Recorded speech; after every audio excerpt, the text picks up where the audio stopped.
What's with the scheduling of the third round, by the way? We've waited a few days now. I was telling Alex before we recorded, like being a Habs fan, right? And you watched so far, your team is the only one that's played two different back-to-backs.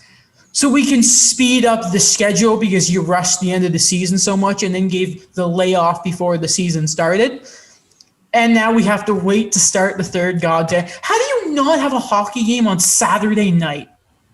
Yeah, That's I that was weird to me. I kind of felt that when you're rushing to get things done, and then you probably get an outside perspective, like, wait a minute, maybe I should slow this down a bit, and then they just didn't know what to do with the scheduling, and then it was still another rush that's just like, okay, let's give them a break, and then it ends up you miss a Saturday, a prime time. I hate this league. Players probably would prefer to keep going too. Like you looked at some teams that have come off of like longer series and that, like everyone was like, the Jets are going to be great because they rested, and then they weren't. It's just I feel like teams would much prefer like let's just keep this going, right? You want to keep on that momentum. Like the Islanders, they're playing Tampa Bay. We'll preview that a little later. Montreal and Vegas, that's going to be fun. Yeah, let's start with Montreal Vegas. Why not? Okay, Sure. Familiar territory for the Habs. They are the considerable underdog. I'm pretty sure that Vegas have them as in the betting people. I think their chances of winning is less than 20% in this series. Which, whatever. I mean, like, that's been Montreal every series. I don't really mind here. But the big story here, guys, even though Nick Suzuki, I don't think he ever played a game for the Vegas Golden Knights, No. it's the story of the Nick Suzuki for Max Pacioretty trade. Oh, and, Thomas Tatar was in there, too. I'm excited for this one, guys. I don't know about you, but I'm very excited for this series. I'd be more concerned if you weren't excited. You know, I expect you should be. But yeah, like it is. I think either way you look at it, whether it was Colorado or whether it was Vegas, it was going to be some type of storyline, and it was going to be exciting either way, because I think this is the first time I think for Montreal that they're going to be playing in a building that is full capacity. And I know they've been playing with 2,500 people, but if you watch the games in Montreal and then go watch a game from Vegas or Tampa Bay or wherever that has full capacity, it is a different, like it's a different level. And I think it'll be a positive for both teams. Like the fact that we've seen it, like go look at Florida and Tampa Bay, like that series was fueled by the fans, in my opinion. And I think the same goes here. Mm-hmm. I agree. I think a big thing we've talked about is, that unknown factor with Montreal going into the series, or even Vegas, that they're facing a team now that they haven't seen all year. They haven't seen in over 12 months. And to get that in the playoffs is pretty great, especially if it's not the final. So I'm really excited to see that. One thing, too, is what Adam said before, the narratives of things that I really like. Those little narratives where we always talk about Vegas and that center depth, and they managed to kind of get around it here and there, but it just meant, oh boy, like Nick Suzuki, the way he's developed. They picked Cody Glass over him. I think like a second thing too is just the way Vegas is kind of built. It's gonna complement things away, because like we think about like the Phil Deneau line, and then we think about the Mark Stone line, and it's just kind of something where I'm like, it's either gonna be a high scoring game or it's gonna be like a 2-1, 1-0 game. If it's a high scoring game, I don't think Montreal are going to win those games. They still haven't lost, by the way, since the first round, which is so freaking weird to think of. Beside the Pacioretty stuff, what I'm really looking at is like each individual story of we see two incredible Selke candidates every year with Mark Stone and Philip Deneau. We're going to see, I would say, like the two premier goal scorers still left in the playoffs. That's like in a normal year too, you can kind of say with Tyler Toffoli and Max Pacioretty. The goalie duel of Fleury versus it's really funny if you look at the Canadiens' run so far. There's been a great goalie duel every round. Campbell, great. Hellebuck was the only good Winnipeg Jet. And then here, Marc-Andre Fleury, who has looked a bit more human in the last few games. Yeah, but in Game 4 versus the Jets, so did Carey Price. So, and we all know the magic that Marc-Andre Fleury is capable of.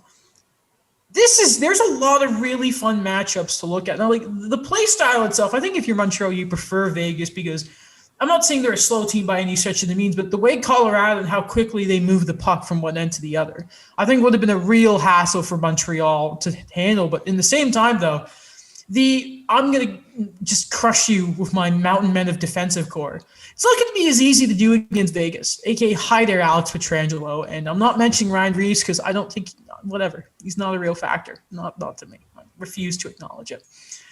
But a very different team compared to what Montreal have played so far in the first 2 rounds.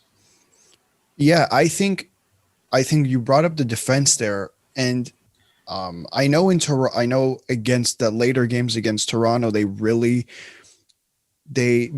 use their top 4, and I feel like Vegas does the same thing, and they have a really good Pietrangelo, Theodore, Martinez, and Braden McNabb, and they're just going those 8 guys in the top 4 in Montreal and the top 4 in Vegas are just going to be used the entire time. And I think that's another similarity as well. Mm-hmm. I do actually wonder, I wasn't going to mention Ryan Reeves, but you know what? A battle you can also look for is Josh Anderson and Reeves too. Oh, yeah. They're not by the way, sorry?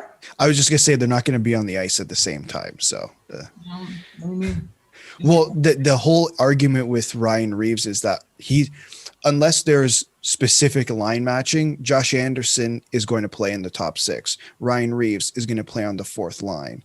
They say the same thing about Tom Wilson. The reason that it's hard to find an answer for Tom Wilson is that you're not playing Ryan Reeves in your top 6 unless you're line matching your 4th line with their first line. That doesn't work out well.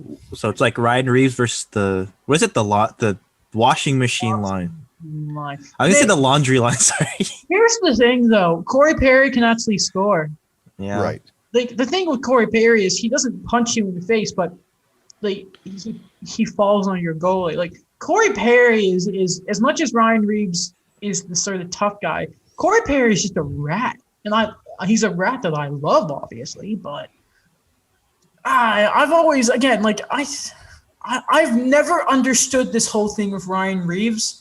I seriously, I will never understand it. And what's really funny too is Corey Perry. I just kind of realized he has a number on Vegas because him and the Stars beat them last year. Yeah. If anyone has the key to sort of go after them, I think it would be. So as much as Ryan Reeves is a factor, Dallas proved that Corey Perry was just as much as one against them last year. Now, I did not watch that series because I was drugged up on morphine for my jaw surgery. So I don't exactly remember what happened in it. But hey, Corey Perry, what was the joke going around? Of the Final 4, 3 of them are the same as last year, and then Corey Perry's team? Yeah. Yes. Yeah. Are you saying, this is a hot take, Corey Perry is Montreal's Gandalf?